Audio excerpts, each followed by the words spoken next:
Hello friends, welcome back again to stock market prince इस channel पर आप सभी का फिर से एक बार स्वागत है। तो फ्रेंड्स, अगर आपने हमारे पिछले वीडियो को नहीं देखा है तो प्लीज़ एक बार चेकआउट कर लेना। वहाँ हमने हमारे यूनियन बजट के ऊपर टोटल डिस्कशन किया हुआ है। तो फ्रेंड्स, अगर हम आज के हमारे इस वीडियो की बात करें तो हम आज इस वीडियो में कल के रिजल्ट यानी कि पेज इंडस्ट्रीज जो कि एक होजियरी सेक्टर की एक लीडर कंपनी है और फेमस ब्रांड जॉकी के नाम से जो अंडरगारमेंट और एथलीचर वेयर बनाती है, इस कंपनी का लेटेस्ट दिसंबर 2024 क्वार्टर के रिजल्ट का एनालिसिस करेंगे और समझेंगे कि कंपनी ने कैसे रिजल्ट डिक्लेयर किया हुआ है। तो फ्रेंड्स, वीडियो को स्टार्ट करने से पहले आज के मार्केट का हाल देख लेते हैं। तो फ्रेंड्स, आज का मार्केट आप देख सकते हैं कुछ दिनों से पॉजिटिव में क्लोज हो रहा है या फिर सेंटीमेंट थोड़ा पॉजिटिव बना हुआ है मार्केट का बजट के बाद से। अगर हम आज के क्लोजिंग की बात करें तो आज के दिन आप देख सकते हैं निफ्टी 50 ने 0.4% नेगेटिव में जाकर क्लोजिंग दी हुई है। नेक्स्ट मेजर इंडाइसेस की बात करें अगर हम सेंसेक्स 30, तो सेंसेक्स 30 ने भी लगभग 0.3% के साथ नेगेटिव में जाकर क्लोज किया हुआ है। वही हम निफ्टी बैंक की बात करें तो निफ्टी बैंक में स्लाइटली पॉजिटिव क्लोजिंग दिया हुआ है। आज के दिन 0.1% के साथ तेजी में था। आगे हम निफ्टी के अलग अलग इंडाइसेस की बात करें तो आप देख सकते हैं निफ्टी रियल्टी इंडेक्स 2% के साथ नेगेटिव था। फिर निफ्टी कंज्यूमर ड्यूरेबल 1.8% के साथ नेगेटिव में क्लोज किया हुआ है। इसके बाद निफ्टी मिड कैप इंडेक्स भी 1.25% नेगेटिव में क्लोज किया हुआ है। फिर Nifty FMCG, Nifty auto, Nifty infra, Nifty metal सभी इंडाइसेस लगभग 1% नेगेटिव में क्लोज किया हुआ है। फिर निफ्टी कमोडिटी और निफ्टी पीएसयू बैंक भी 0.7% मंदी के साथ क्लोज किया हुआ है। आगे निफ्टी ऑयल एंड गैस और स्मॉल कैप इंडेक्स लगभग 0.3% नेगेटिव में था। निफ्टी फाइनेंशियल सर्विसेज भी लगभग फ्लैट में क्लोज हुआ है और Nifty health care, Nifty private bank और निफ्टी आईटी 0.1 से 0.3% पॉजिटिव में बंद हुआ है। और लास्टली निफ्टी फार्मा एक इंडाइसेस था जो थोड़ा ठीक ठाक परफॉर्म किया हुआ है आज के दिन।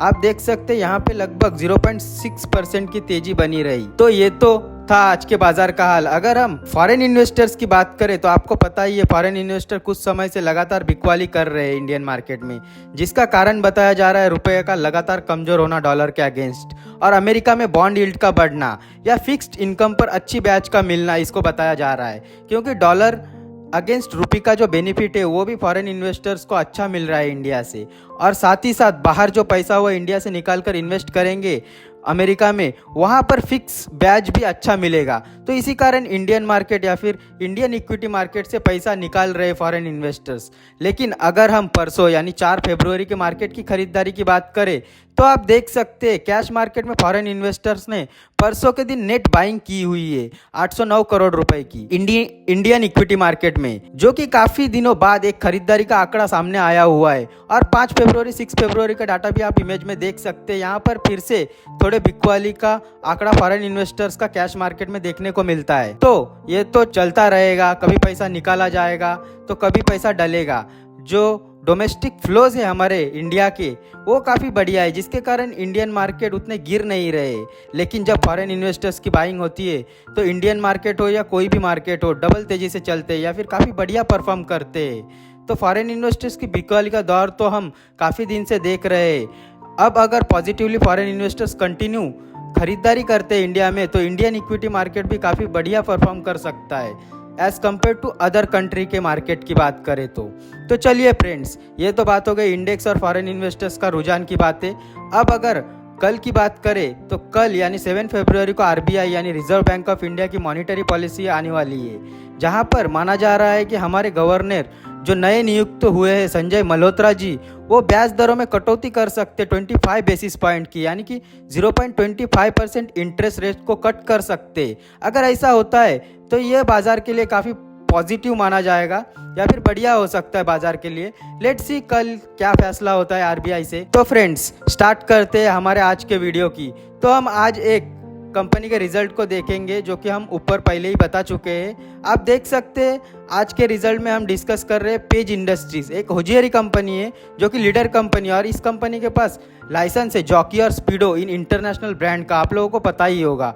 अगर हम कंपनी का ओवरव्यू देखें तो आप देख सकते हैं लगभग 49,000 करोड़ का मार्केट कैप है। पी रेशो 73 का है। आरओई आरओसी काफी बढ़िया है, आरओई 38% का और आरओसी 45% का है। अगर हम इस कंपनी का करंट प्राइस देखें तो आप देख सकते हैं 44,000 रुपीज़ के आसपास का एक शेयर है, यानी एक शेयर खरीदने के लिए आपको 44,000 रुपये देना पड़ेगा, ऐसा आप समझ सकते हैं। लेकिन कंपनी मिड कैप है। आगे अगर हम बात करें डेट टू इक्विटी, तो डेट टू इक्विटी 0.14 का है। और टोटल कर्जे की बात करें तो 207 करोड़ का कर्जा है सिर्फ कंपनी के पास, जो कि ना के बराबर है। सेल्स ग्रोथ लास्ट 3 साल का आप देख सकते 17% का है, जो कि ठीक ठाक है इस इन्फ्लेशनरी माहौल में। तो चलिए आगे हम देख लेते हैं इस क्वार्टर के रिजल्ट कैसे रहे कंपनी के।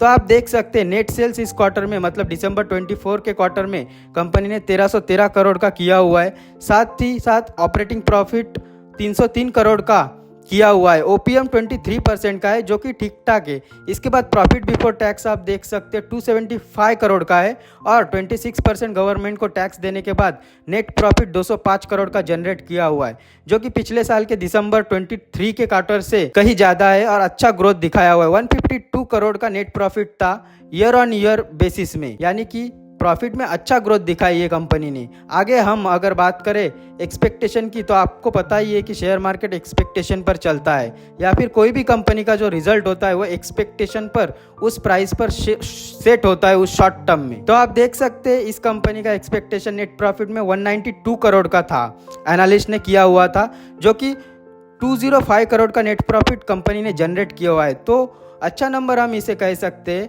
और यहाँ पर बताया गया है कि जो प्रॉफिट है, यह प्रॉफिट ज़्यादा बढ़ने के पीछे का कारण स्ट्रॉन्ग एथलीशर डिमांड बताया गया है, आप देख सकते हैं। और ऑनलाइन यानी कि ई कॉमर्स ऑनलाइन प्लेटफॉर्म से जो रिवेन्यू है वह भी काफ़ी ज़्यादा बढ़ा है। तो ये भी एक प्रॉफिट में इंक्रीमेंटल का रीज़न है इस बार का। और अगर हम बात करें इस बार मिडिल क्लास को जो राहत दिया हुआ है टैक्स में, उसका भी एक अच्छा फ़ायदा होएगा कंपनी को, क्योंकि ये एक कंजप्शन कंपनी है। तो इन सब चीज़ों की जो डिमांड है वो बढ़ना काफ़ी ज़रूरी है इंडिया जैसे कंट्री में।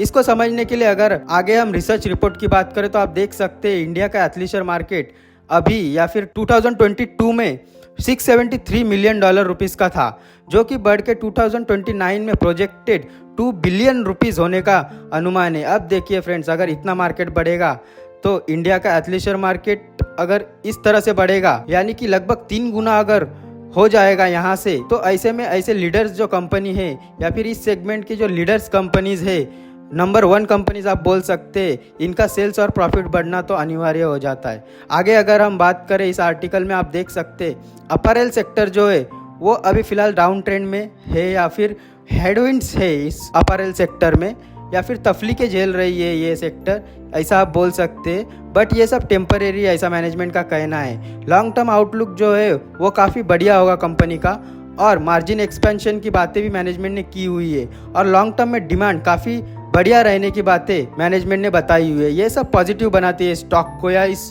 कंपनी को। अब अगर हम इस कंपनी के शेयर होल्डिंग पैटर्न की बात करें, तो आप देख सकते लगभग 43% प्रोमोटर्स ओन करते इस कंपनी के शेयर्स।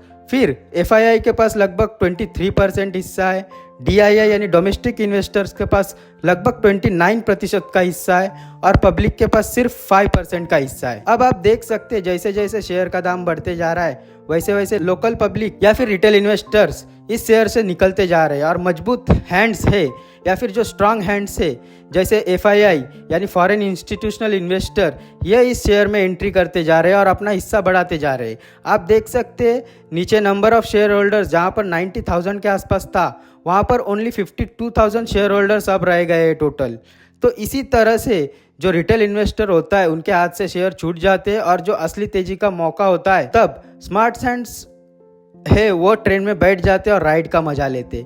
इसीलिए अगर कोई कंपनी आपके पास है तो उसे तुरंत सेल नहीं करना चाहिए। अगर 1-2 क्वार्टर खराब भी आए या नंबर में कुछ गिरावट भी रहे, या फिर 1-2 साल शेयर का जो प्राइस है वो परफॉर्म ना भी करे, तो भी होल्ड करना काफ़ी ज़रूरी होता है अगर आपको उस कंपनी से रियल वेल्थ कमानी है तो।